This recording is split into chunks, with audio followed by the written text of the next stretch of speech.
Here is an artifact which is composed at least of 2 bits. You've got something that looks like a handle there, which seems to be made in wood and perhaps with some pigment in it.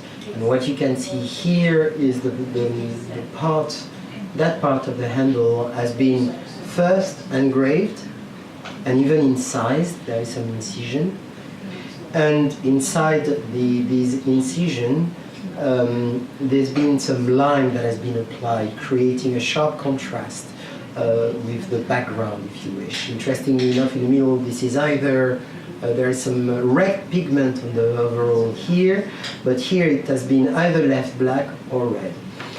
The second element is is what looks like the blade of the knife, which is made of obsidian, which is a particular type of glass. It's a volcanic glass.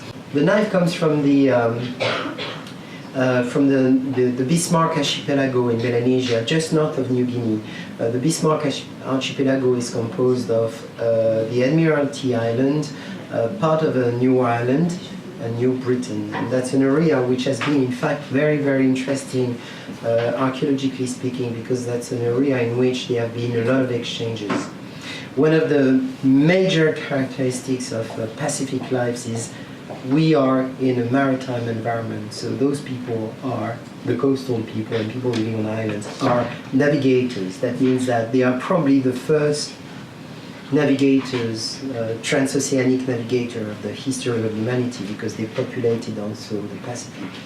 So they're very good at navigating, and navigation was also a way of trading, of exchanging things, of exchanging knowledge, and etc. So what is interesting about the blade here is obsidian has a very particular chemical property.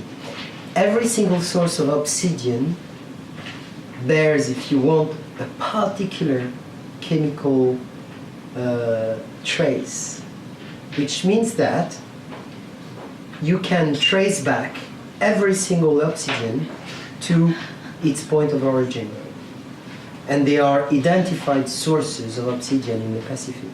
So that allows, of course, it's like an ID card. It's like if you want DNA marking, right? So if you look at the chemical, if we're able to make a chemical analysis of that, we could find the actual tracer that would indicate in which place in Melanesia the source, the obsidian came from. This blade here poses us several questions. First of all, nothing tells us that it was actually made by the same people, the blade, that made the entire artifact. That could be 2 different periods.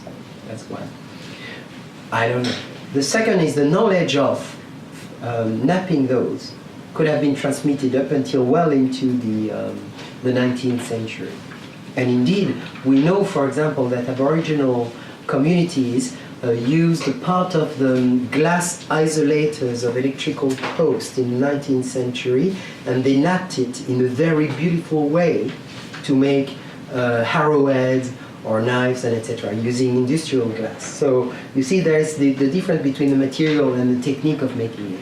The second thing which is very interesting about this artifact is, of course, the fact that obsidian is a glass. Look at the way in which it shines in the light, and that capacity of shining was probably also one of the property of the glass that the people from Melanesia and the Bismarck Archipelago picked up and choose to create this particular artifact.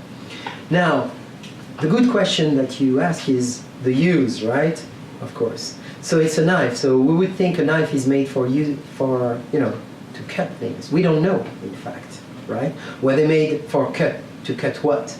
It looks like a knife, but perhaps it wasn't used as a knife. And that's an entire question about object, about what they are, how they are made, and how people used it. And often we superimpose our own category of artifact onto that and say, oh, that's a knife, and that's finished. Then we would classify that as a tool.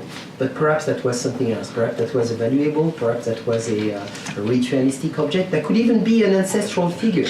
If you have a ritual around to make the spirit of ancestors or the essence of ancestors arrive in this artifact, then is it a knife? No, that becomes a figure.